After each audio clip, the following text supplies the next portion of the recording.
Time to get the show back on the road as we attempt to take Tupapa Maraerenga to the O-League finals for the first time. The draw has opened up that possibility as we have avoided the New Zealand teams in the knockout rounds. But bad news in the run-up as Lee Harmon got injured on Cook Islands duty, meaning he would miss the quarter-final tie with Papua New Guinean outfit Hikari United. And we were once again faced with the uncertainty of a potential takeover. 12 minutes into the quarter-final, Graham Viking helped push all that out of our minds, with Tetuava then putting us firmly in control with this absolute screamer. Hikari United had no answer as Edwards made it 3. Well, maybe they did have a small answer, but it was not enough to stop us from grabbing the win. Though we mustn't forget that away goals could come into play here. Over to Port Moresby we went, and it was Shane Tuteru who gave us the lead on the night. The host side got right back in it though, and with 20 minutes to play found a way through to take the lead on the night and cut the deficit to 1 on aggregate. But we held on to advance to the semis, where we will face Lautoka FC of Fiji, a side we beat 2-1 in the group stage last year. So does that bode well for passage to a first ever O-League final?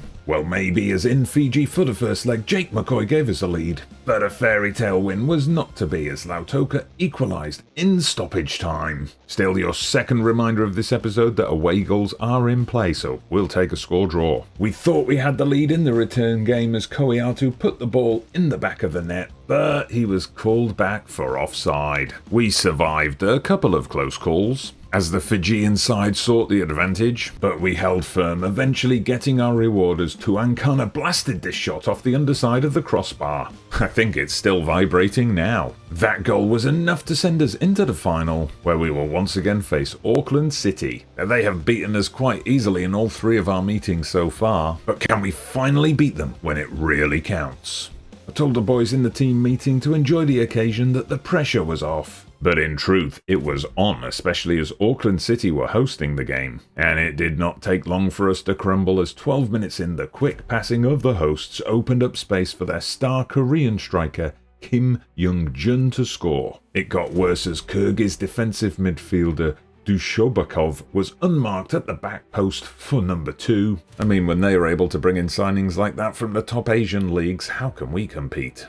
With ball sniping Lee Harmon and sniper shooting Sam Brogan, that's how. Only 2-1 down at halftime, I did my best to G the boys up, and we ended up with one of our key players, Tuakana, going down injured. But we kept fighting and started to believe we could chase that equaliser. And then a throw-in deep into stoppage time, and Sam Brogan outsmarted everybody to fire home. The kind of goal that, let's be honest, would infuriate us if it was scored by the opposition. Extra time it was then, but once again up popped Young Jun to put the home side back in front. Taking a gamble, we subbed on 2 fresh-faced but also fresh-legged youngsters, Michael Morgan and Robert Mateo. And in a measure of how far we have come, we did not cave. Koiatu making a nuisance of himself as we won the ball back high up the pitch and searched for the opening, the ball eventually coming to Morgan, who lined up a shot that bounced back, Koiatu on hand to equalise. 3-3 with just 3 minutes to play. Can we take Auckland City to the lottery of penalties? Alas, no, and Young Jun turning provider this time,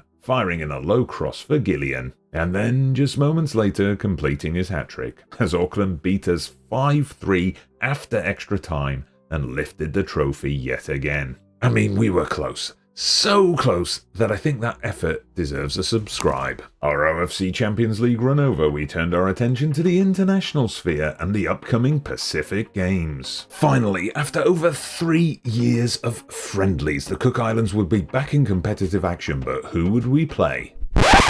Wait, where are we? It seems we haven't been invited, which is kind of my fault. It's because of how I set up the Pacific Games in the editor. As you can see here, there are a couple of non-FIFA sides like Wallis and Futuna and Northern Mariana Islands, as well as Guam from the Asian Confederation. This reflects real life, but it means not every OFC island nation is invited, and I guess we were randomly not selected this time. At least the OFC Nations Cup is on the horizon, more on that later. We'll stick with Tupapa Maraerenga then, who are doing well financially after that Champions League run. This little dip up here, that's because I convinced the board to upgrade the training facilities. They weren't so willing to up funding for youth recruitment, and we're still a way off going semi-pro, even if we are raking in the sponsorship money, and raking in the youth talent with another good intake. The defender is welcome, I just don't need another goalkeeper. Speaking of goalies, our only transfer action of the off-season was the departure of Moana Rake, who'd been kicking up a fuss about losing his place in the starting lineup, to Daniel Tua, only 17, but now entering his second season as our number 1. Elsewhere, Lee Harmon continues to be a key figure, as does Captain Jake McCoy, and Sam Brogan, still the man up top. But he will have to watch out for up-and-coming John Koiatu. The season got off to a slow start. By our standards, I mean, as we dropped points in the second game of the season, which prompted us to delve into the transfer market after all, signing Orin Ruane Pratley and Ben Mata both on frees after both were released by their clubs in New Zealand. By signing this pair, we both bolster the club squad and we ensure they don't stay clubless and retire, thus helping out the Cook Islands national team as well. Back to the Round Cup, and despite that early draw with Nikau Sokotak, we won 6 of our first 7 league games, meaning a win on matchday 8 over second place Puaikira would be enough to secure the title. Ruane Pratley, overexcited at the prospect of a first title since joining us, got himself sent off 2 minutes in. Nevertheless, Sam Brogan was on hand to give us the lead early on, and we looked to be cruising until the 72nd minute when Puaikura equalised, meaning the title would have to wait a week. We didn't wait around much as early strikes from Golden Boy Sam Brogan and Golden Man Jake McCoy gave us an easy win over Aviatu and yet another Round Cup title. Would the double follow? Of course it would, as we easily beat Titi Kaveka in the Cook Islands Cup final, scoring 4 goals on our way to raising the cup. Into the new year now and back to O-League action as we once again entered in the preliminary round. This time Navatoka of Tonga would do the hosting, and Vaiala Tongan, not of Tonga but American Samoa, and Vaipuna of Samoa, just Samoa, not the American variety, would make up the numbers. A Lee Harmon double got us off to the perfect start against the hosts. If anything, this was too easy, and it showed in our next game. Complacency creeping in, as despite Sam Brogan giving us the lead twice, we found ourselves staring a shock defeat in the face, as Vaiala Tongan went 3-2 up. It took stoppage time heroics from Shane Tuteru, and then a killer blow from Marcus Gibbons to snatch a victory from the jaws of defeat, and thankfully, secure our passage to the group stage proper. A rotated side then drew with Vaipuna as we topped the group.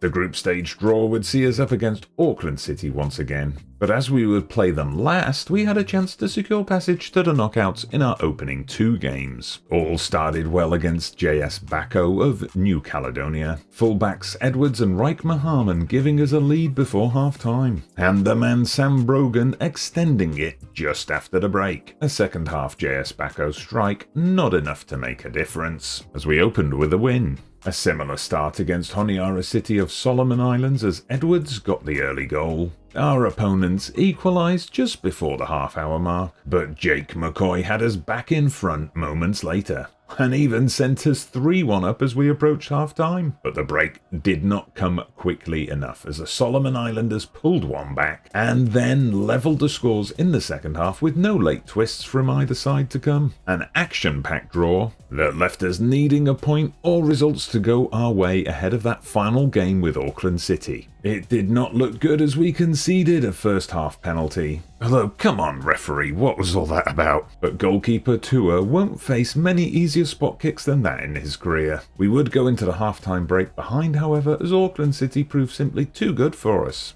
But a glimmer of hope in the second half as they had a man sent off, and that was all the boost we needed as Tutuava levelled the scores shortly after, gaining us the point we needed, and passage to the quarterfinals with Miramar Rangers, the other New Zealand team, shockingly crashing out. We get Tiga Sport of New Caledonia next, and that is where we will leave Tupapa Maraerenga for now, but I promised you international action in this episode, and despite our non-appearance at the Pacific Games, I'm going to deliver. as the Cook Islands enter the OFC Nations Cup first round. A boost ahead of the tournament as Jake McCoy earned Cook Islands citizenship and decided to represent us. It took him all of 21 minutes to score his first goal. On his debut against Tonga, Shane Tutero adding a second as we made short work of our opponents. An easy win in our opening game. We faced Samoa next and Matia Riki was the difference maker in a tight contest. That 1-0 enough to secure top spot and a place in the finals this summer. We rotated against American Samoa and lost, but that did not matter, as we will now face New Caledonia, Tahiti and Vanuatu at the OFC showpiece. And that is our next episode. OFC Champions League action with Tupapa Maraerenga and OFC Nations Cup action with the Cook Islands. Don't miss it.